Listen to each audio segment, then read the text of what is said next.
병태는 엄석대에게 지향을 계속했어야 한다. 자, 다시 한번 정리해 봅시다. 감사합니다. 찬성팀 1차 발언 시작하겠습니다. 4분입니다.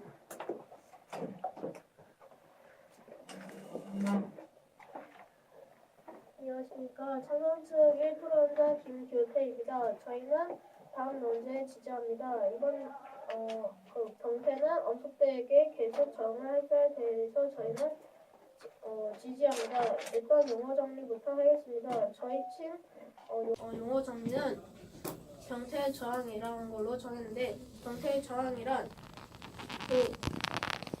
병태가 옳다고 생각하는 것을 병태가 옳다고 믿는 것을 계속 이끌어내는 것입니다. 이제 관점 세 가지를 말씀드리겠습니다. 관점 첫 번째는 반을 바꾸는 과정을 만들 수 있었다. 그리고 두 번째, 엄석대는 아이들을 괴롭혔기 때문이다. 세 번째 관점, 마지막으로 계속 저항을 했더라면 아이들도 조금씩은 따라했을 것입니다. 먼저 첫 번째 관점인 반을 바꾸는 과정부터 설명해드리겠습니다. 일단은 병태는 엄석대에게 계속 저항을 했는데, 왜냐하면 엄석대는 아이들을 지속적으로 괴롭혔기입니다. 이거에 대해서 자세히는 관점 두 번째에서 말씀드리겠고, 일단 관점 첫 번째에서는 계속 엄석대는 아이들을 계속 괴롭혔기 때문에 뜻이 있는 아이들과 병태가 같이 힘을 합쳐 계속 저항을 했더라면 오히려 반을 전체를 뒤집어 버리는 그런 반항을 할 수 있었다고 저는 충분히 가능성이 있다고 저는 봅니다.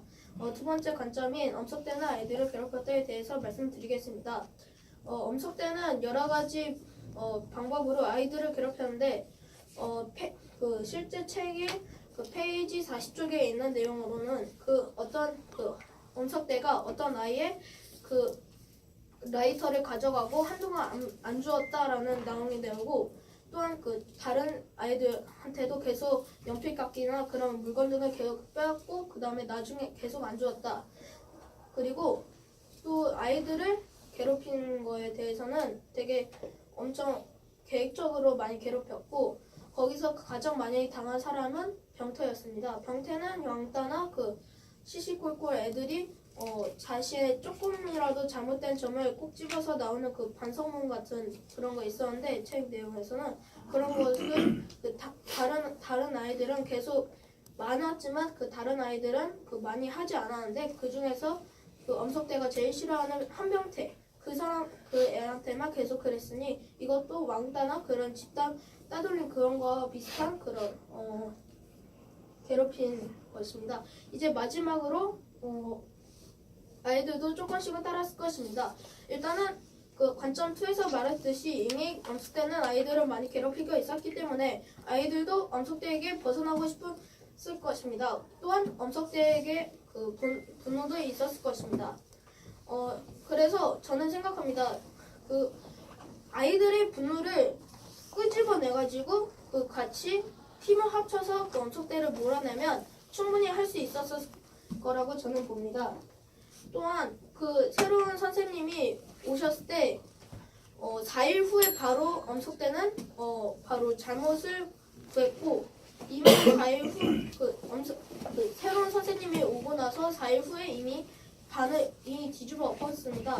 그러므로 병태는 이미 아이들의 분노도 충분히 있었고, 그러니까 즉 병태는 충분히 반을 바꿀 수 있었습니다. 하지만 여기서 병태가 중간에 반항을 끊는 바람에 못했지만, 그래도 저는 병태가 계속 저항을 했다면 반이 충분히 엎어질 수 있었다고 봅니다. 감사합니다. 4분 5초입니다. 반대측 1토론자 발언하겠습니다. 4분입니다. 안녕하세요. 저는 반대측 1토론자 이희선입니다. 저는 이번 논제인 병태는 엄석대에게 계속 저항을 했다면 저항을 써야 한다에 대하여 반대하는 입장입니다. 먼저 그 세 가지 논점에 대해 말씀드리겠습니다. 첫 번째, 계속 저항을 했다면 더 힘든 학교 생활을 했을 것이다. 그리고 두 번째, 엄석대와 대항할 능력이 안 된다. 세 번째, 저항이 아닌 다른 방법으로 문제를 해결해야 한다입니다. 그러면 첫 번째, 더 힘든 학교 생활을 했을 것이다에 대해 말씀드리겠습니다. 계속 저항을 했다면 따돌림이 더욱 심해집니다. 반 아이들의 괴롭힘과 놀림이 가중되고 유리창 청소와 같이 자신만을 차별하는 엄석대의 불합리한 행동이 지속됩니다. 그리고 담임 선생님조차 자신을 믿어주지 않습니다. 담임 선생님은 공부 잘하고 리더십이 있는 엄석대를 전적으로 신뢰하고 학급의 모든 일을 맡깁니다. 하지만 병태가 엄석대의 잘못에 대해 이야기하며 믿지 않고 오히려 병태를 의심합니다. 하지만 저항을 계속하지 않는다면 반 아이들의 따돌림으로부터 벗어날 수 있고 담임 선생님과도 사이가 좋아질 수 있습니다. 그리고 두 번째, 엄석대와 대항할 능력이 안 됩니다. 엄석대와 저항하다가 오히려 엄석대와 악한 감정이 커질 수 있고 엄석대에게 불리한 상황을 받을 수도 있습니다. 그리고 엄석대에게 저항하는 것은 바위에 계란 깨뜨리기입니다. 엄석대는 반을 장악하고 있고 반 아이들도 모두 엄석대를 따르고 있기 때문에 아무리 저항을 해도 지는 것은 뻔합니다. 예를 들어 김구는 통일정보를 수립하려고 하였으나 미국이라는 거대한 배후 세력에 의해서 암살당했습니다. 이렇듯 상대가 되지 않은 정의 실현은 실패합니다. 하지만 엄석대와 한편이 된다면 엄석대의 괴롭힘으로부터 벗어날 수 있고 엄석대가 든든한 백이 되어줄 수 있습니다. 그리고 세 번째, 저항이 아닌 다른 방법으로 문제를 해결해야 합니다. 직접적인 저항은 오히려 역효과가 날 수 있습니다. 엄석대와 맞서 싸우는 것은 앞서 말한 것처럼 더 힘든 학교 생활을 할 수 있고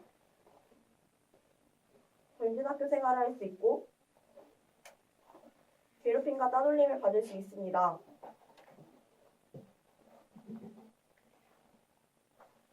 예를 들어 5학년 때 선생님은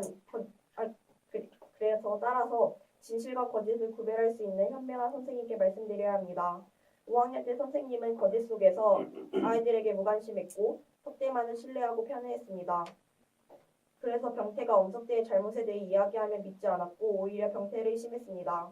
하지만 6학년 때 선생님은 거짓과 진실을 구별할 줄 아는 현명한 선생님이었습니다. 그래서 엄석대의 잘못을 바로잡았고 병태가 꿈꿨던 좋은 반의 모습을 만들었습니다. 꼭 담임 선생님께만 말씀드리는 것이 아니라 진실과 거짓을 구별할 수 있는 현명한 선생님께 말씀드려 간접적으로 저항하는 것이 낫다고 생각합니다.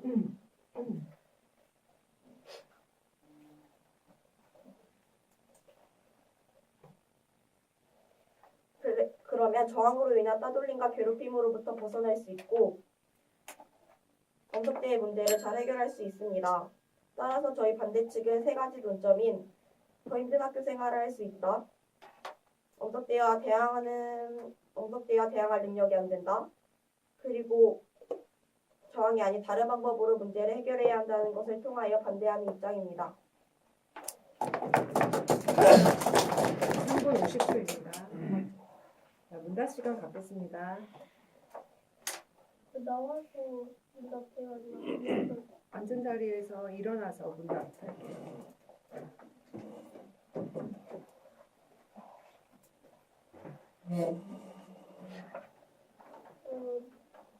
먼저 질문을 먼저 하겠습니다.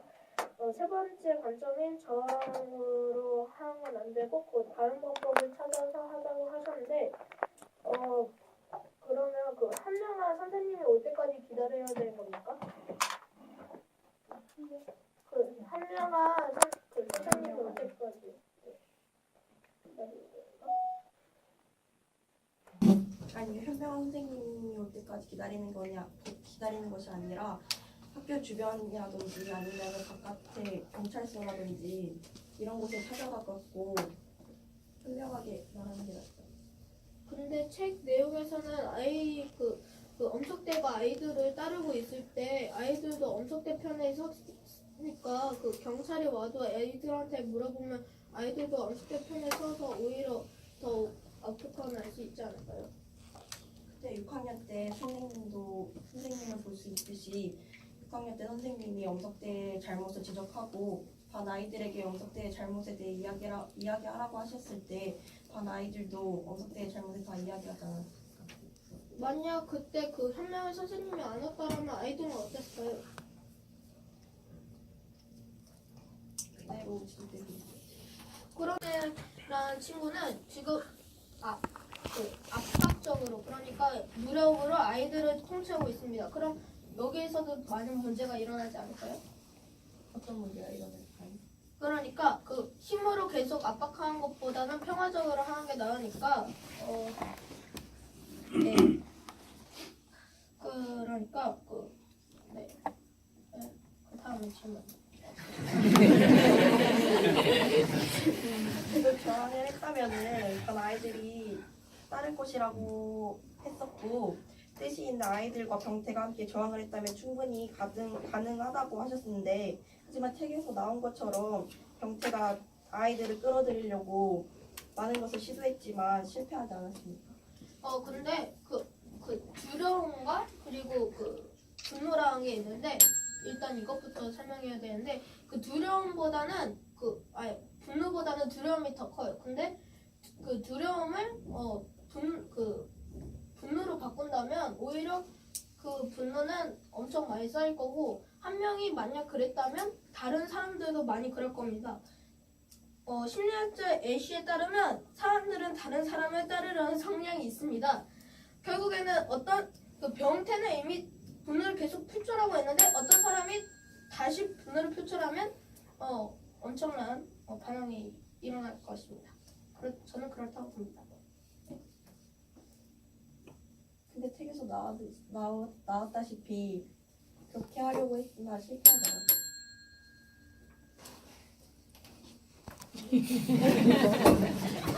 일단 저희 팀 주장을 옹호하기 앞서 반론부터 하도록 하겠습니다.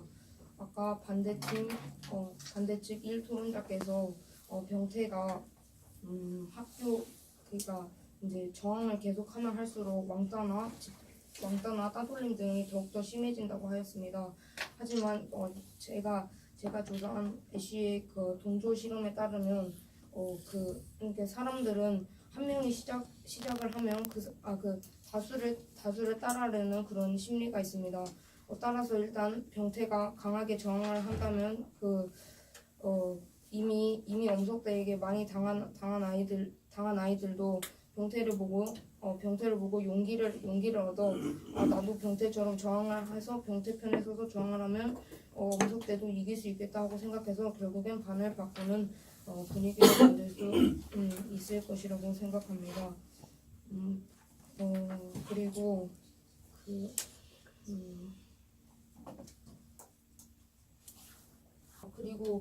엄석대는 그 책에서 보시다시피 아이들에게 물건을 뺏고 또 아이들을 때리는 등 그런 정의롭지 못한 행위를 합니다. 하지만 저희가 힘 있는 그 독재자에 의해서 저희의 자유가 무너져 내렸을 때 그러니까 우리나라의 그러니까 민주주의의 시초에서 보듯이 많은 사람들이 지구 일어나 그곳에 대해 정의롭게 맞서 싸웠습니다. 물론 그때 사람들은 군부 정권의 총이나 탱크 등의 그런 것에는 약하다는 것을 알았지만 모두 다 싸워서 결국 민주주의를 이뤄냈듯이 병태의 반 아이들도 결국엔 엄석대를 몰아내고 반을 갈아엎을 수 있을 것입니다. 또 그리고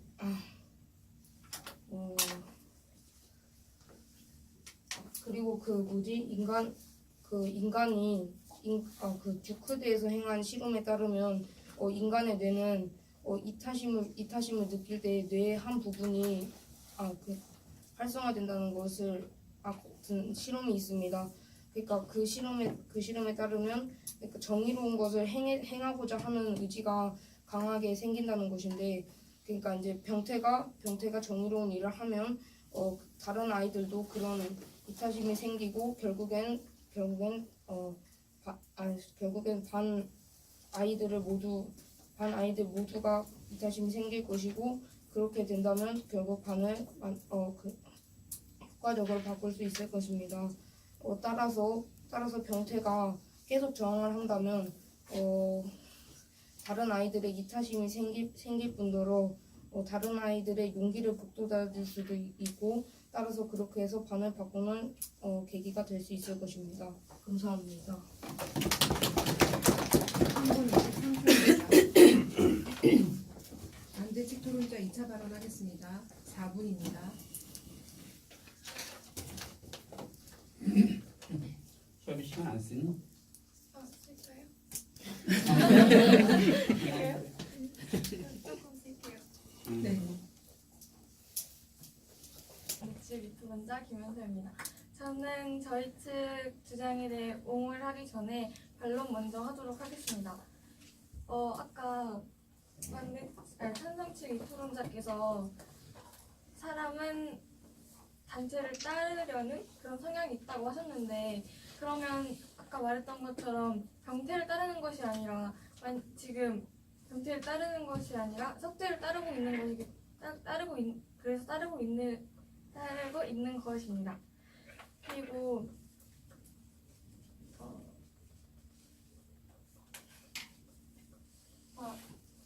또 반 친구들이 병태를 보고 용기를 얻을 것이라고 아까 말씀하셨었는데 만약에 반대로 생각을 해보면 병태가 그렇게 저항을 해서 더 나쁜 상황에 처하게 됐고 그래서 정신적으로든 육체적으로든 더 힘든 상황이 됐기 때문에 그래서 더 두려움이 생겨서 석대를 더 따르게 될 수도 있다고 생각을 합니다. 이제 저희 측 옹호를 시작하도록 하겠습니다. 저희 측은 3가지 주장. 첫 번째, 더 힘든 학교 생활을 할 것이다. 두 번째,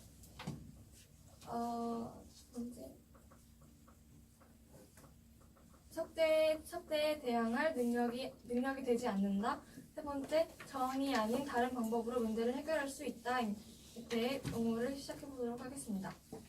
첫 번째, 더 힘든 학교 생활을 할 것입니다. 왜냐하면 담임 선생님은 석대를 전적으로 신뢰를 하고 지지를 하고 있습니다. 그렇기 때문에 자꾸 담임 선생님께 석대가 이렇게 나쁘다, 계속 이렇게 말을 하게 되면 담임 선생님과의 신뢰가 깨지게 되어서 더 관계가 나빠지게 되어 반 친구들에게도 따돌림을 당할 수 있게 되고 선생님과의 관계도 나빠지게 되어 더 상황이 악화될 것입니다.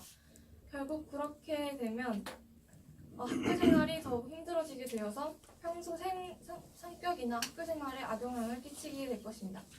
그리고 두 번째로 석대에 대항할 능력이 되지 않습니다. 왜냐하면 아까 전에도 말했던 것처럼 담임 선생님은 석대를 지지를 하고 있고 그래서 많은 학급의 일을 석대에게 맡기고 있는데 그러면 맡기고 있기 때문에 만약에 석대와 사이가 좋지 않고 또 그렇게 되면 불합리한 상황이 많이 생길 것입니다. 예를 들면 탐구서에 나온 것처럼 상태를 닦을 때 병태가 다른 친구들보다 더 깨끗이 열심히 닦았지만 석대는 더 다른 친구들보다 더 불합리하게 더 많이 닦게 시켰고 그렇기 때문에 학교 생활이 더 힘들어지게 될 것이라고 생각을 합니다.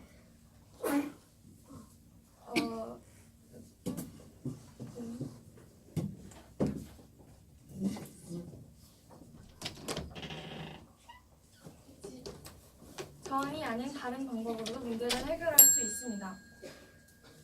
아까 1토론자께서도 말했던 것처럼 현명 선생님에게 말씀드리는 방법도 병태는 전학을 왔기 때문에 믿을 만한 친구가 많이 없는 상태입니다. 그렇기 때문에 병태 혼자서 저항을 하기에는 매우 힘든 일일 것입니다. 그렇기 때문에 현명한 선생님께 말하는 것도 방법이 있을 것이고 또 시간이 지나서 믿을 만한 친구가 생긴 다음에 저항을 하는 것도 나쁘지 않은 방법이라고 생각합니다. 감사합니다.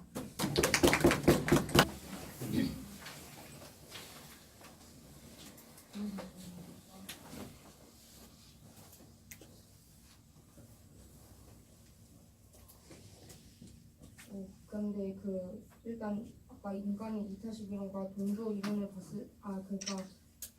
그러니까 도시의 동조 실험을 보았을 때 그러니까 이제 인간이 이타심을 느껴서 그러니까 병태가 하는 일이 정의롭다고 느낀다면은 그러니까 그런 자기가 이제 속대에게 당한 분노와 그러니까 자기가 정의로운 일을 해야 한다는 그런 것과 사람들의 동조가 합쳐져서 오히려 병태에게 유리한 상황이 되지 않을까요?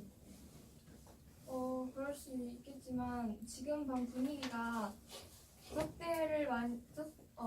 병태가 그렇게 하려고 시도를 계속 했었습니다. 그렇지만 반 친구들은 속대를 계속 따르고 있었고 그렇기 때문에 저는 그렇게 생각하지 않습니다. 그리고 아까 병태 계속 저항을 하다 보면 병태를 따르게 될 것이라고 아까 말씀을 드렸는데 그것도 그러기에는 병태의 위치가 너무 낮지 않습니까? 하지만 낮더라도 그러니까 이제 병태가 이제 따돌림을 당하거나 그렇게 낮더라도 병태가 이제 정의를 위해서라면은 그런 낮은 위치에서라도 계속 저항을 한다면 결국 아이들도 쟤는 계속 속대에 저항을 하는 아이라고 생각을 해서 일단 속대의 편을 사르고는 있지만 속으로는 용기가 부족해서 그러지 그래도 병태의 편일 것 같다고 생각합니다.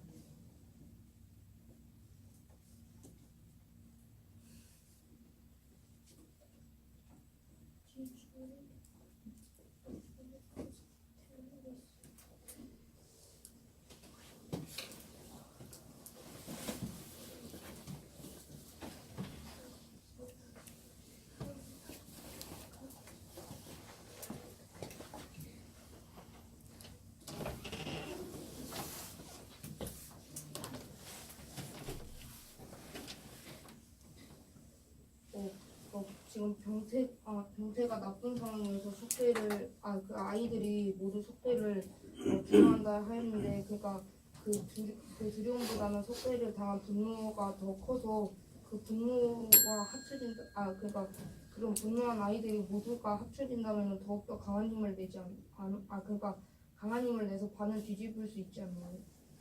네, 감사합니다.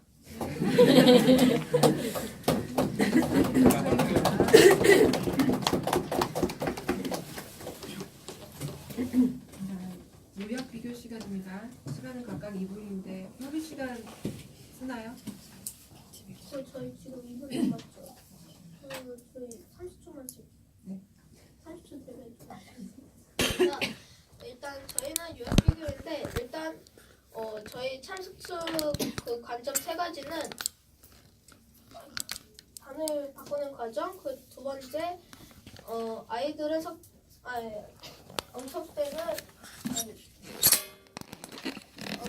아이들을 괴롭혔기 때문입니다.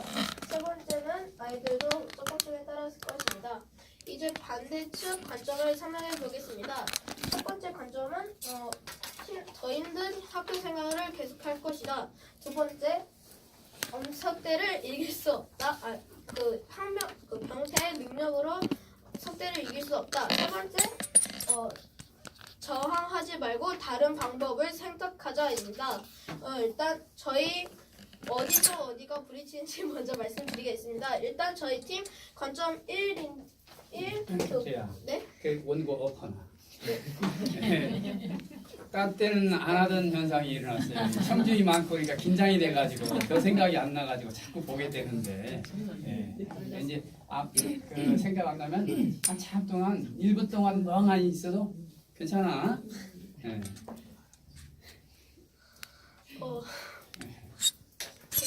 하겠습니다. 저희 팀 관점 1인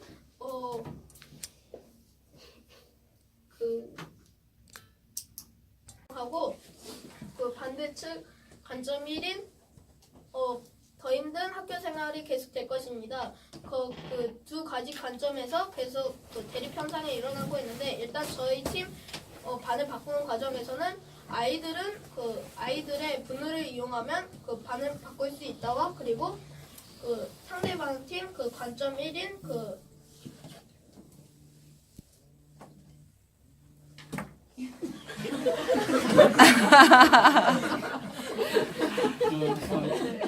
일러지지 말고. 학교 생활을 계속할 것이다에 그 선생님 편에 그 하고 같이 대립하고 있고 저희 팀 관점 2 그러니까 그 엄석대는 아이들을 괴롭혔다 그리고 반대측 관점 2인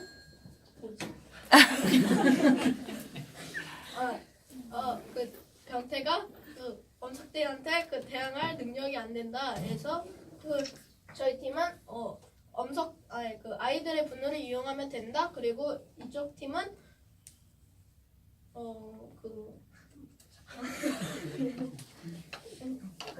그 한병태와 그 엄석대의 싸움은 그 계란으로 바위치기 격이가 여기서도 그 지금 그 선생님 편의 쪽으로 계속 가고 있기 때문에 시간 관계상 지금 여기까지만 하겠습니다. 조금만 더 하고 그러니까 이쪽 반대측은 관점 1번, 2번은 그래서 선생님의 편애를 거의 설명하고 있고 저희 팀은 조금 더 설명을 많이 하고 있기 때문에 저희 팀이 얘기하는 것입니다. 알려주는 절대 보지 않기. 반대측 요약기가 하겠습니다. 2분입니다.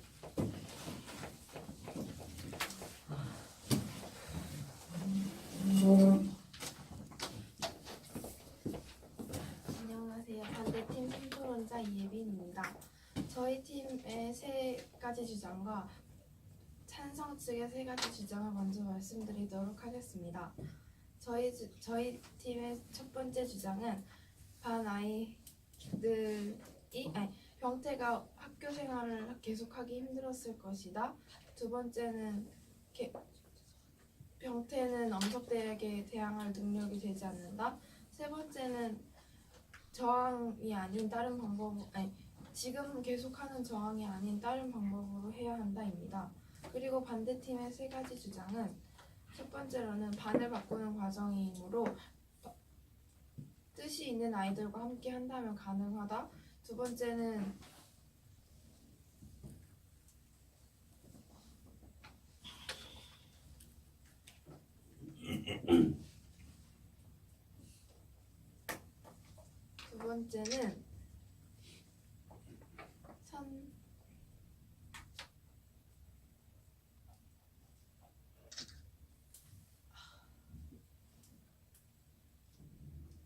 선생님과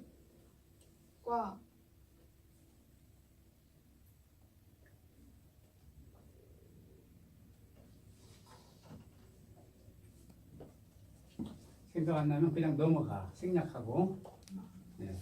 엄석대는 이미 많은 학생들을 괴롭혔다이고 세 번째는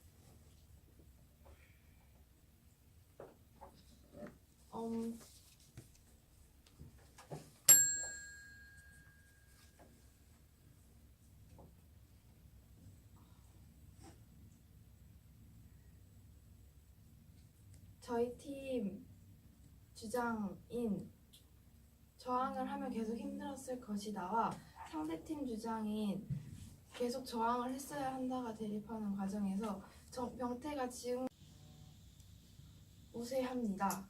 감사합니다.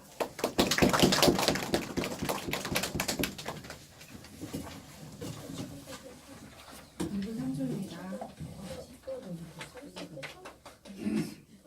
전체 문답 진행하겠습니다. 3분입니다. 먼저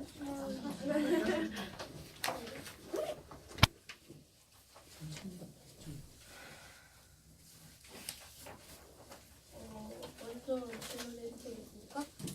일단은 계속해서 말씀하신 거가 선생님의 편애 때문에 그 병태가 학대를 이길 수 없다고 하셨는데 오히려 선생님의 도움을 필요 없이 그 자기 스스로 계속 저항을 했더라면 오히려 더 큰 효과가 나가지고 오히려 반을 뒤집는 그런 과정이 있었을 것 같다고 저는 생각합니다.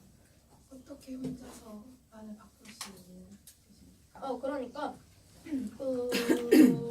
지금 이게 제가 말한 거가 좀 이해가 안 될 수 있는데 일단 그 선생님이 도움을 받는다는 것은 누군가의 도움이 필요하다는 뜻이 되고 그로 인해 석대는 병태가 지금 좀 자기한테 저항하기 힘들 것이다라고 생각하겠지만 오히려 혼자서 저항을 하게 되면 병태는 석대한테 저항할 능력이 충분히 되기 때문에 저항하면 오히려 반을 바꾸겠다고 아이들이 생각할 수도 있습니다. 네, 제가 한 질문은 어떻게 하는지 물어봐요. 그러니까 계속 엄석대한테 저항을 하고 계속해서 지속적으로 뭐 아이들한테 설득을 하거나 뭐 그런 방법이 많이 있겠지만 제 머리가 딸리는 거고 여기까지. 이미 많은 설득을 해보았고 여러 가지 방법을 시도해보았지만 실패했기 때문에 그런 건 아닙니까? 실패는 성공의 어머니라고 말이 있습니다.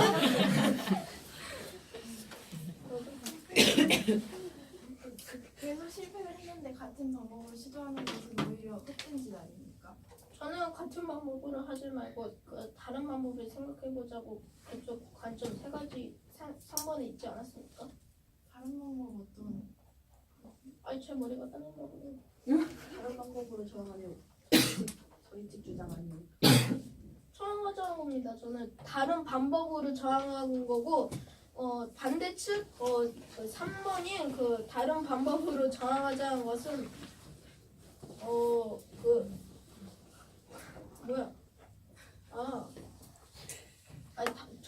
그러니까 반대측 다른 방법은 기다리자와 저항을 하지 말자는 거고 저희 측 제가 말한 것은 저항을 하면서 저항하고 관련된 다른 방법을 찾다입니다. 네. 그러면 다른 방법이 예를 들어서 뭐가 있습니까?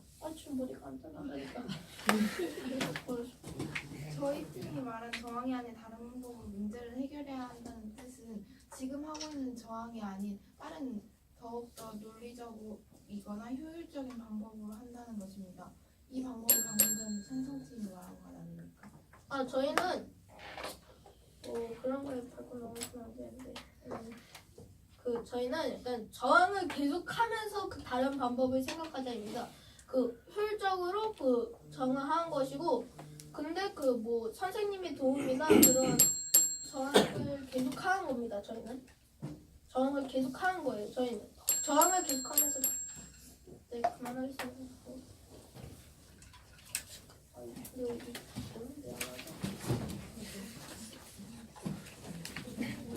최종 발언하겠습니다. 협의 시간 필요하면 각각 1분 30초씩 나가는데 네, 찬성팀 협의 시간 쓰겠습니다. 알겠습니다. 일단 반을 반을 바꾸는 과정을 그러니까 반을 정의롭게 하는 것이라고 보았을 때 정의를 이제 정의 같은 그런 모든 사람을 위하는 것은 이제 그것을 이루는 것은 굉장히 힘든 과정입니다. 따라서 그러니까 병태가 석대에게 저항을 하면서 반의 정의를 이루는데 거기서 병태가 아이들에게 따돌림을 당하거나 또 이제 석대로부터 많은 불이익 등을 받는 것이 모두 그 정의를 위한 과정이라 볼 수 있습니다. 하지만 결국 병태가 계속 석대에게 저항하지 않고 석대에게 굴복하지 않고 저항을 계속하게 된다면 결국 하나둘씩은 석대가 정말 나빴구나. 우리 반을 위해서라면 나도 병태의 편에 서서 우리 반을 정의롭게 바꿔야겠다는 생각으로 모두가 힘을 합쳐서 석대를 몰아내고 반을 더 정의롭게 바꾸고 병태는 그 덕에 그 자신의 저항 덕분에 오히려 더 친구를 사귈 수 있는 좋은 계기가 될 것 같습니다. 감사합니다.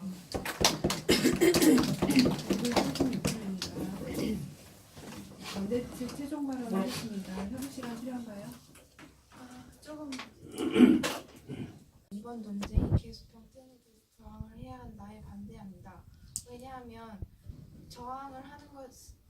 저항만이 답은 아닙니다.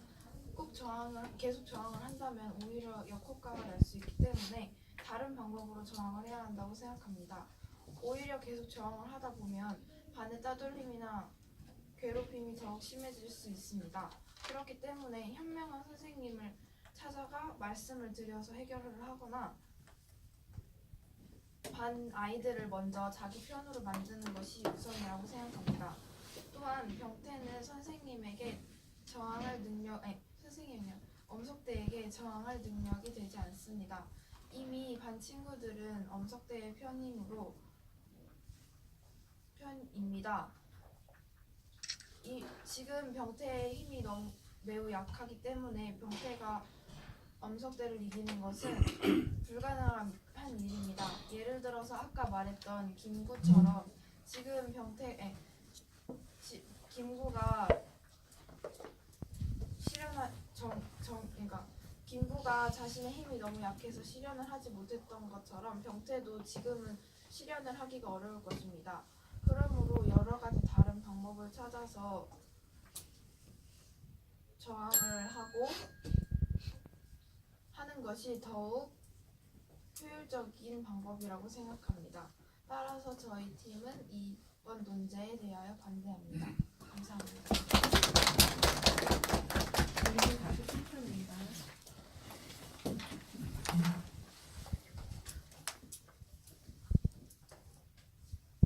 사망했지?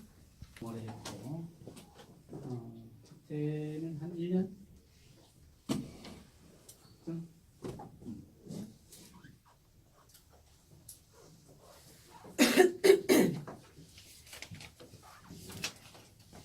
그러면 조시아 박사님의 기도 말씀 듣겠습니다. 시간은 25분까지 한 20분 이내로. 네, 일단 잘 봤습니다. 독서 커피 좋아하잖아요. 괜찮습니다. 책을 읽어야 되는 것도 있고 책을 읽은 것을 좀 더 깊이 있게 분석해야 하는 것도 있고 또 퍼블릭 포럼이라는 형식을 익혀야 되는 것도 있고 거기에 맞춰서 자신이 이야기할 것을 논거 정리도 하고 상대편이 말할 내용이 무엇일지 미리 고민도 하고 반박은 어떻게 할지에 대해서 미리 준비를 해야 되고 또 외우는 것뿐만 아니라 즉흥적으로 말해야 될 거를 보지 않으면서 해야 된다고 이렇게 하시니까 게다가 이제 많은 학부모님들 그리고 선생님들 앞에서 하는 것도 굉장히 도전이 되었을 거라고 생각을 해요. 그런 여러 가지 점들을 고려했을 때 정말 잘했다고 얘기해주고 싶고 그거를 일단 바탕으로 하면서 5가지 점에 대해서 좀 얘기를 해주겠습니다.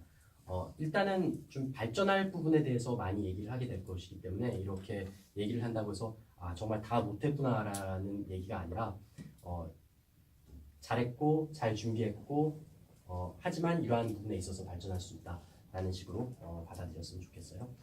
일단 첫 번째는 우리가 토론을 할 때 발언을 하면서 pre-argumentative라는 표현을 사용하는데 이게 뭐냐면 나의 관점을 얘기를 하긴 하지만 이게 논거 혹은 논점을 말하는 게 아닌 경우가 있을 수 있어요. 그러니까 이게 무슨 말이냐면 예를 들어서 내가 어떠한 말을 했을 때 그 말이 사실일 수는 있으나 우리 쪽에 정말 도움이 되는 얘기인지 혹은 상대편에서 이것을 반대할 만한 이야기인지 라는 것을 생각해 볼 수 있어요. 예를 들어서 찬성 측에서는 괴롭힘이 존재한다 라는 얘기를 했잖아요. 이렇게 해야 하는 이유는 병태가 저항해야 하는 이유는 많은 아이들이 괴롭힘을 당하고 있기 때문입니다 라고 얘기를 하잖아요. 그러면 반대 측에서 그러면 괴롭힘을 당하고 있지 않습니다 라고 말할 것인지 그러니까 괴롭힘을 당하고 있는 것은 엄연한 사실이잖아요.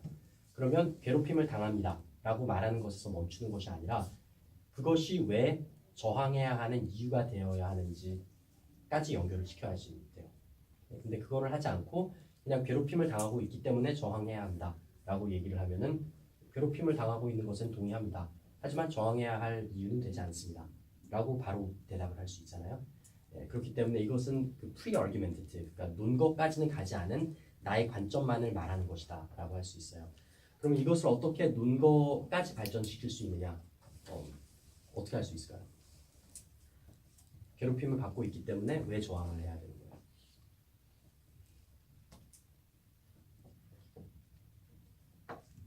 괴롭힘을 당하고 있는 아이들이 그러면 괴롭힘을 당하고 있으면 아이들의 분노가 있을 텐데 그 아이들이 무서워서 못하니까 어떤 사람이 한 명이라도 나서서 그 두려움을 분노로 바꿔가지고 분노를 해소시켜야 되는 거라고. 오케이. 네, 좋아요. 그래서 이렇게 했을 때 뭐 어떤 변화가 있을 수 있다라는 쪽으로. 사실은 그 논거는 이미 나오긴 했어요, 그렇죠? 그러니까 뭐첫 번째도 그렇고 세 번째 논거에서도 어느 정도 나오긴 했는데 사실은 괴롭힘을 당하고 있기 때문에 저항해야 합니다라고 말했을 때는 약간 다른 개념이 있었을 것 같아. 그러니까 괴롭힘을 당하고 있으니까 이거는 불의잖아, 그렇죠? 그러니까 나쁜 일이 벌어지고 있으니까 그대로 그 나쁜 일이 벌어지도록 허용해서는 안 되니까 뭔가 액트를 해야 된다, 뭔가 바꾸기 위한 노력을 해야 된다라는 그런 개념일 것 같아요, 그렇죠? 그러니까 불의가 있으니까 불의를 바꾸기 위해서 뭔가 노력을 해야 된다.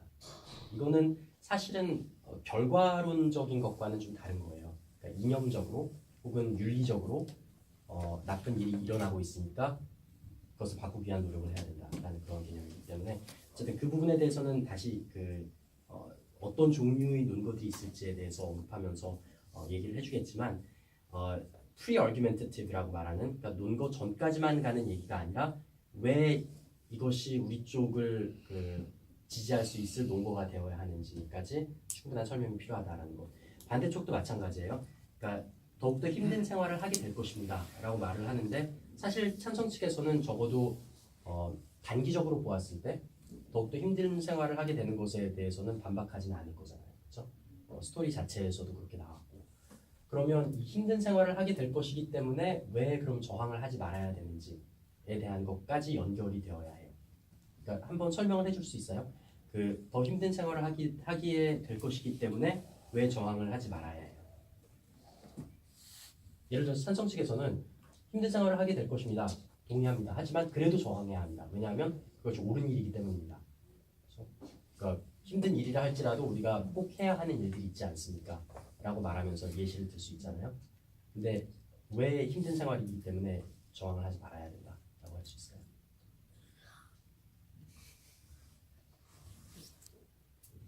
다 피해. 왜냐하면 이거는 그러니까 팩트를 말한 것이지 논거를 말한 건 아니에요. 힘든 생활입니다. 맞아요. 그런데 이것을 근거로 해서 왜 저항을 하지 말아야 되는지까지 어떻게 연결해서 설명할 수 있을까요?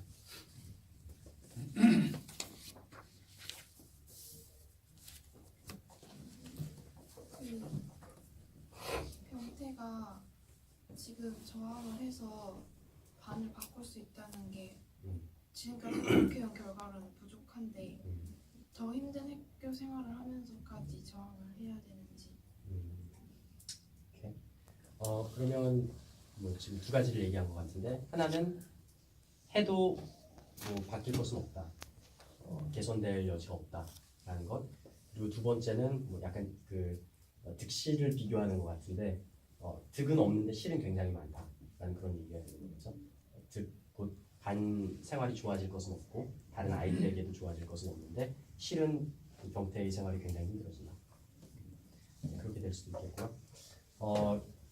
좀 이따가 더 이제 여러 가지 논거 종류에 대해서 설명하면서 다시 얘기를 하겠지만 뭐 예를 들어서 어떤 한 명이 사회를 바꿔야 할 책임이 있는 것인가? 그러니까 social battering ram이라는 표현을 사용하는데 이게 어떠한 개념이냐면은 어떤 한 명을 희생양으로 삼아서 사회 전체를 바꿔야 할 만한 그러한 바꿀 수 있을 만한 게 되는지. 그러니까 예를 들어서 사회 약자 한 명을 희생하였을 때 사회가 변화될 수 있습니다.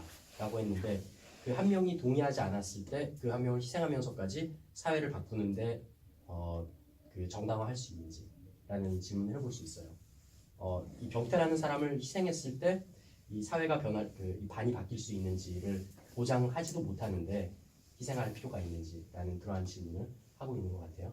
그래서 다시 한번 얘기하는 것은 논거가 충분히 될 만큼 설명이 되지 않는 상대편도 동의할 수 있을 만한 하지만 동의하지만 이것은 우리 쪽에 도움이 되는 것입니다 라고 말할 수 있을 만한 내용으로 멈추는 것이 아니라 충분히 논점 혹은 논거가 될 때까지 설명이 필요하다라는 것 첫 번째 언급하고 싶습니다. 두 번째, 이제 그 논거의 종류를 생각해 볼 수 있는데 사실은 찬성 및 반대 쪽 모두 어떻게 보면 그 결과론적인 얘기로 모든 논거가 집약되어 있어요.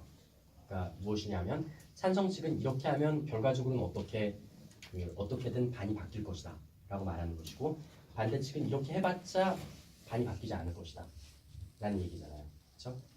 그러면서 이제 반대 측에서는 이러한 다른 방법도 있지 않습니까? 라고 제시를 하고 있는 것인데 사실 논거는 이러한 결과론적인 혹은 practical argument라고 하는데 이렇게 했으면 이러한 좋은 점들이 있어요 라고 말하는 것뿐만 아니라 principal argument, 그러니까 윤리적인 혹은 도덕적인 이유에서 이렇게 해야 합니다 혹은 하지 말아야 된다 라는 종류의 논거가 있을 수 있어요. 그래서 크게 이제 나누었을 때 윤리적인 그러한 논거 그리고 실익적인 논거로 나눌 수 있는데 사실 윤리적인 논거는 거의 나오지 않았어요. 근데 어떻게 보면 이 주제에서는 찬성 측에서는 윤리적인 논거가 좀 더 강할까요? 아니면 실익적인 논거가 좀 더 강할까요? 그렇죠. 꼭 우리가 단기적으로 장기적으로라 할지라도 당장 변화가 있지 않다 하더라도 이러한 것을 하는 게 옳은 일이다라고 말하는 것은 굉장히 쉬운 거죠. 이쪽 입장에서는. 왜냐하면 지금 실제로 불의가 일어나고 있잖아요. 불의가 일어나고 있는데 당장 바꿀 수 없으니까 그냥 동조해야 된다라고 말하는 것은 어쨌든 뭔가 마음속에서 불편함이 있죠. 그렇죠? 그러니까 실익적인 측면에 있어서는 맞다 할지라도 뭔가 좀 불편하잖아요. 그거는 윤리적으로 보았을 때 이거는 옳은 일은 아니다라는 느낌을 주는 거잖아요. 그러면 왜 윤리적으로는 저항을 계속하는 것이 옳은 일일까? 뭐 사회적인 관점에서 보았을 때 불의를 보았을 때 내가 당장 바꿀 수 없으니까 동조해야지라고 말하는 것과 그리고 동조하는 것에 대해서 예를 들어서 우리가 면죄부를 주는 것일까? 그것과 당장 바꿀 수 없다 할지라도 계속해서 저항하는 것이 옳은 일일까라는 것을 생각했을 때는 윤리적으로는 이게 맞다라고 할 수 있겠죠. 찬성 측에서는. 그러면은 이렇게 할 수 있어요. 일단 실익적인 부분은 떼어놓고서라도 물론 우리 쪽에서는 실익적인 측면에 있어서도 분명 이익이 있다라고 말할 수 있지만 그렇지 않다 할지라도 계속 저항해야 할 만한 이러한 윤리적인 이유가 있습니다 라고 말할 수 있을 것 같아요. 그러면서 뭐 예를 들어서 사회 전반적으로 불의라고 말하는 것을 보았을 때 내가 당장 하는 어떠한 액션이 그것을 바로 해결할 수 있지 않다 할지라도 그럼 그것을 동조하는 것은 우리가 괜찮다라고 말하느냐? 그렇지 않습니다. 그러면서 그 다양한 그 예시를 들 수 있겠죠. 그 역사적인 예시로 든다면 뭐 외국을 생각한다면 나치 독일 치하에서 상사가 이제 유태인들을 고문하고 학대하고 살해하라는 그런 명령을 내렸을 때 따랐었던 그 사람들의 예가 있어요. 그러한 사람들은 내가 반항한다고 해서 상황을 바꿀 수는 없었기 때문에 명령을 따랐을 뿐입니다 라고 말하였지만 실제적으로 국제법원에서는 그러한 변명을 받아들이지 않았어요. 반항을 했어야 한다 혹은 적어도 소극적으로라도 동조하지는 말았어야 한다 라는 그러한 그 결정을 내리거든요.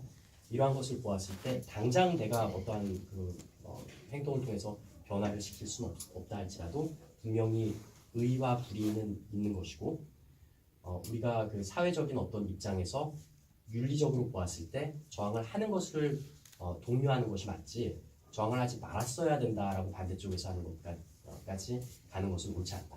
뭐 예를 들어서 법원에서 그 어쩔 수 없이 했기 때문에 이제 상황을 좀 고려해서 형벌을 조금 낮출 수는 있겠지만 저항을 하지 않은 것이 정말 잘한 일입니다, 옳은 일입니다 라고 말하는 것은 옳지 않지 않습니까? 그러한 차이가 있지 않습니까? 라고 말할 수 있을 것 같아요. 그러니까 이러한 식으로 그 윤리적인 논거 충분히 가져갈 수 있었을 것이라고 생각하고요. 반대측에서도 사실 윤리적인 논거에 대해서는 좀 대비를 할 수 있었을 것 같아요. 그러니까 반대측 입장에서도 이게 왜 그 비윤리적인 것이 아닌지에 대해서 설명할 수 있는 방법들은 마찬가지로 있기 때문에 그러한 부분들을 좀 양측 모두 준비할 수 있지 않았을까 싶습니다. 마찬가지로 이제 그 윤리적인 부분, 그다음에 이제 실익적인 부분을 가져오는데 실익적인 부분도 마찬가지예요.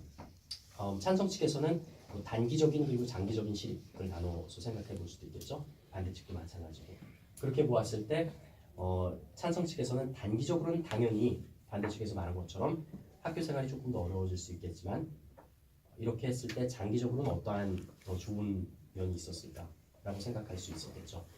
그 실제 있었던 상황과 가상의 시나리오를 한번 생각해 볼 수 있어요. 실제 이 스토리에서는 저항을 계속하지 않았어요. 5학년 때죠. 근데 그 다음 학년에 새로운 선생님이 왔어요. 그렇죠? 그 새로운 선생님이 왔을 때까지 계속 저항을 지속하고 있었다면 반이 그 상황이 더 빨리 바뀔 수 있었을까요? 아니면 빨리 바뀌지 않았을까요? 빨리 바뀌어요. 더 빨리 바뀔 수 있었죠. 네. 그러니까 이게 그 counterfactual 비교라고 하는데 factual은 실제로 일어났었던 상황, counterfactual은 실제 일어나지 않았었던 상황을 이제 비교해 보는 건데 만약에 이 병태가 이렇게 했었다면 이 스토리에선 일어나지 않았지만 이러한 상황이 일어날 수 있었을 것입니다 라는 것을 설명하는 게 counterfactual 설명이거든요. 그러니까 그러한 설명을 한다면 당장은 좀 더 어려웠을 수 있었겠지만 6학년 때는 실제로 좋은 선생님이 오지 않았습니까? 그때가 되었다면 더 빨리 상황이 변화될 수 있지 않았겠습니까? 라는 설명을 찬성 측에서는 할 수 있었겠죠. 그러니까 실익적인 측면도 우리가 가져갈 수 있다라는 그런 거예요. 반대측도 마찬가지고 그러니까 우리는 이러한 다양한 다른 방법들이 있지 않습니까? 뭐 스토리에서는 새로운 선생님이 왔지만 6학년 담임 선생님도 5학년 담임 선생님과 비슷한 분이셨다면 그렇게 저항을 하는 것이 좋은 방법은 아니었을 것입니다. 우리 입장에서는 이러한 다른 방법들이 좀 더 좋았을 것이라고 생각합니다. 예를 들어서 뭐 병태가 석대의 친구가 되어서 석대에게 좀 더 좋은 방법으로 행동하는 것이 어떤 것인지 뭐 설득을 한다든지 같은 편이 되어서 아니면 당장 이러한 그것을 모두 바꿀 수는 없지만 그래도 그 학대를 하는 면에 있어서는 좀 덜하게 바꾸는 게 좀 더 실용적이라든지 그런 식으로 그 실익적인 측면을 좀 가져갈 수 있었겠죠.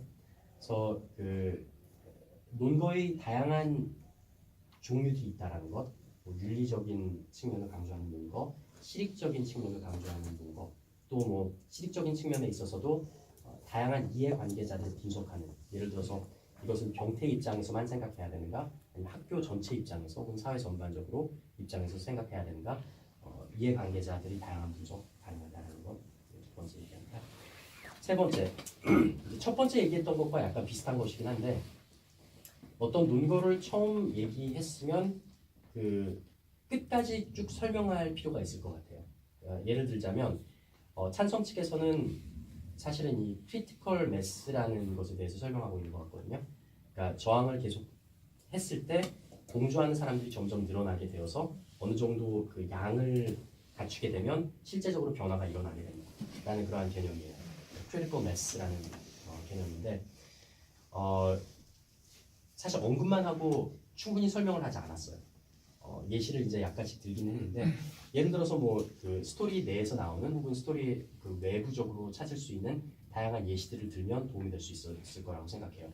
그러니까 예를 들어서 6학년 선생님이 왔을 때 처음에 선생님이 그 석대가 잘못한 것을 말하라 라고 얘기했을 때 소극적으로 말을 하지 않았었잖아요. 그런데 한 명, 두 명 말하기 시작하니까 막 불밀듯이 쏟아져 들어오기 시작했었죠. 그래서 어느 정도 그 양만 차이게 되면 실제로 사회적으로 변화가 온다라는 것을 이 스토리 내에서도 그렇고 다른 곳에서도 설명을 할 수 있을 것 같아요. 그래서 뭐 역사적인 그러한 그 방법으로도 그래서 이러한 것들을 좀 더 그 설명을 했으면 어땠을까라는 것. 그리고 뭐 상대 측에서 다른 뭐 방법들에 대해서 얘기를 했을 때 이러한 다른 방법들은 우리 것입니다라고 약간 하는 것 같다가 충분히 설명을 하지 않다 보니까 반대 측의 것이 다 되어버리는 게 있어요. 그러한 것들도 뭐 예를 들어서 그 다른 담임 선생님을 기다리는 게 좋지 않습니까? 아니면 뭐 경찰한테 얘기를 하는 게 좋지 않습니까? 뭐 다른 친구들을 사귄 다음에 하는 것이 좋지 않습니까? 라는 것들도 사실은 이러한 모든 것은 저항의 방법이 아닙니까? 그러니까 우리가 주장해야 되는 것은 해왔던 방법만으로 저항을 하는 것이 아니라 다양한 모든 저항의 방법들은 찬성 측의 입장입니다. 라고 충분히 설득할 수 있을 것 같거든요. 근데 하다가 말았어요. 그래서 일단 한번 시작을 했으면 충분히 이제 끝까지 설명을 하는 것이 찬성 측의 반대 측 모두 할 수 있었을 것이다 라는 것 세 번째로 말씀드렸습니다. 네 번째, 일단 반대 측에서는 세 번째 논거로 저항이 아닌 다른 방법들을 제시를 했어요. alternative라고 하거든요. 이것은 상대 측에서 이제 찬성 측에서 어떤 모델을 제시했으면 우리는 counter 모델을 제시한다, 다른 모형을 제시한다 라는 것인데 충분히 토론에서 사용할 수 있는 방법이에요. 이러한 방법을 사용할 때는 어떻게 해야 하는지 이제 몇 가지 설명드리겠습니다. 일단은 순서적으로는 맨 처음에 나와야 돼요. 왜냐하면 찬성 측에서 말하는 모형하고 반대 측에서 말하는 카운터 모형이기 때문에 직접적으로 배치되는 것이잖아요. 대치되는 것이잖아요. 그러면 이러한 비교가 명확하려면 맨 처음에 나와서 우리가 말하는 것과 상대 측이 말하는 입장이 정확히 어떻게 다른지 처음부터 끝까지 비교를 할 수 있어야 되기 때문에 가장 먼저 나오는 것이 맞습니다. 어떻게 보면 찬성 측에서 정의를 내리는 것과 비슷한 개념이라고 생각하면 돼요. 반대 측에서는 우리는 이러한 정의를 가지고 나옵니다 라는 것과 비슷한 개념이라고 생각하면 됩니다. 두 번째, 이러한 카운터 모형을 제시했을 때는 첫 번째는 mutually exclusive 해야 된다라고 하는데 상호 배타적이어야 한다. 그러니까 찬성 측이 우리도 동의합니다라고 할 수 있는 것이 아니어야 해요. 근데 어떻게 보면 반대 측에서 제시한 이 모형들, 그러니까 다른 선생님들한테 얘기를 한다, 경찰한테 얘기한다, 아니면 다른 친구들을 좀 만들어서 이 크리티컬 매스가 될 때까지 기다렸다가 저항한다. 이러한 모든 것들은 어떻게 보면 저 같으면 찬성 측에서 동의합니다. 우리는 다양한 방법의 저항을 지향하고 있습니다. 이것이 다른 선생님한테 얘기를 해서 저항을 하는 것이든, 경찰에게 신고를 해서 저항을 하는 것이든, 아니면 내 친구들을 최대한 많이 모아서 저항을 하는 것이든, 우리는 이러한 모든 방법의 저항들을 지지합니다. 라고 얘기하면 우리가 말했던 카운터 모형은 어떻게 돼요? 없어지잖아요. 그렇죠? 그리고 그렇게 들어보면 저쪽이 찬성 측 입장이 맞구나. 반대를 하려면 다른 방법의 저항을 얘기하는 것이 아니라 저항이 아닌 어떤 다른 방법을 얘기해야 되겠죠. 네. 그래서 카운터 모형을 제시할 때는 항상 상호 배타적이어야 한다. 그리고 실제로 이 논제, 모션에 정말 반대되는 것인지 다시 한번 생각을 해봐야 된다라는 거예요. 네? 뭐 예를 들어서 다른 문제를 생각해 보았을 때, 원전에 대한 토론을 했을 때 이 흰골이 실제 논의되고 있는 이것들을 건설하는 것을 중단해야 된다라고 말을 하면서 반대 측에서 우리는 이것들을 건설하는 것에 대해서 반대한다, 뭐 중단하는 것에 대해서 반대합니다. 하지만 다른 것들을 건설하는 것에 대해서는 중단하는 것에 대해서는 반대하지 않습니다. 라고 한다면 물론 반대 측이 될 수는 있겠지만 우리 팀의 어떤 중심 입장에서는 좀 벗어나게 될 수가 있잖아요. 그래서 우리 팀에서 정말 주장하고자 하는 핵심 논거가 무엇인지, 핵심 철학은 무엇인지 생각하면서 거기에서 벗어나지 않는지 한번 생각을 해볼 필요가 있을 것 같아요. 그러니까 핵심 철학은 실제로 변경할 수 없는 상황이라면 동조를 해야 된다라는 것인지, 아니면 변경할 수 없는 상황이라면 동조를 하는 척하면서 다른 방법으로 저항을 해서 변경을 할 수 있어야 된다는 것인지, 그러니까 그러한 것이 좀 명확하게 서야 될 필요가 있다라는 생각을 하였습니다. 마지막으로 이제 매너에 대한 것인데, 언어와 비언어적인 그러한 매너에 대해서 좀 많이 배웠을 거예요. 그래서 우리 친구들 중에서 좀 좋은 매너를 보였었던 경우도 있고, 실제로 내용에 도움이 되는 것보다는 내용에 방해가 되는 그러한 매너를 보인 것도 조금씩 있어요. 그래서 이 펼 독서 아카데미에서는 아예 이 원고를 보지 않으면서 암기해서 하는 방식을 택하고 있는데, 그것 역시 매너를 보완하는 면에 있어서 사용하고 있는 여러 가지 방법 중 하나입니다. 이것에 더해서 지금 뭐 모두들 뭐 스마트폰 같은 것들이 있으니까 그 세계 대학생 토론 대회에서 1등 연사를 했었던 친구가 사용했었던 방법에 대해서 좀 얘기를 해줄게요. 그 스마트폰을 활용해서 일단 본인이 하는 것을 항상 녹화하는 습관. 굉장히 좀 어떻게 보면 자기가 하는 모습을 다시 보는 게 좀 낯간지럽고 좀 스스로에게도 좀 창피하고 내가 이렇게 말하고 있나?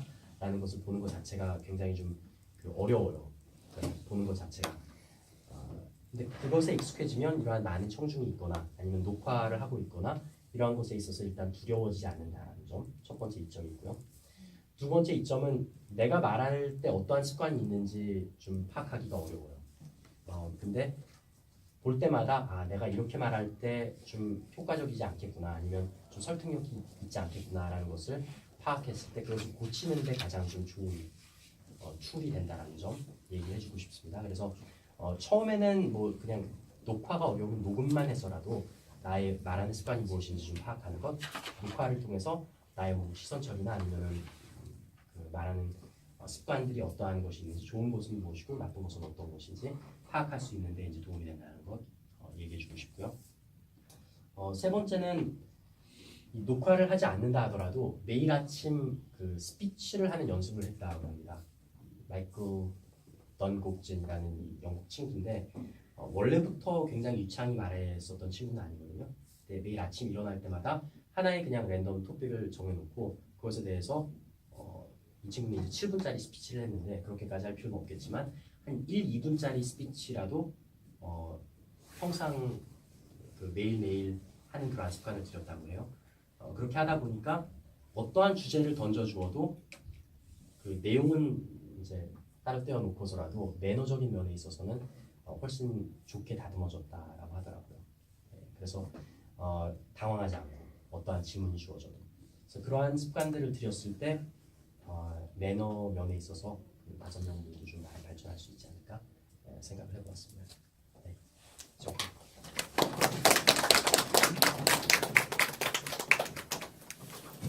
제가 옆에서 정말 경청을 했습니다. 어떻습니까? 제가 평소에 지도조언 하는 방법과 다르죠? 저는 주로 이제 토론 전개에 대해서 많은 지도조언을 했는데 주조 박사님께서는 내용 전개의 논리성 그리고 다양성 측면에 대해서 말씀하셨어요. 아주 정말 깊은 차원의 지도조언 말씀하셨어요. 제가 들으면서 느낀 게 주조 박사님을 앞으로 더 자주 초빙을 요청드려야겠다 그런 마음이 굉장히 들었습니다. 감사합니다. 제가 주조 박사님께 제가 선물 하나 요청할게요. 그거 메모지 좀 저희 주시겠습니까? 그 기념으로.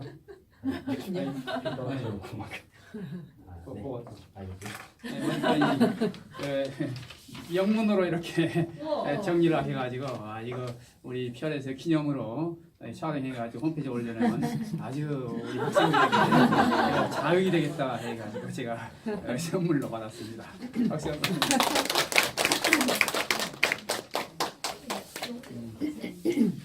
정말 값진 시간이었어요.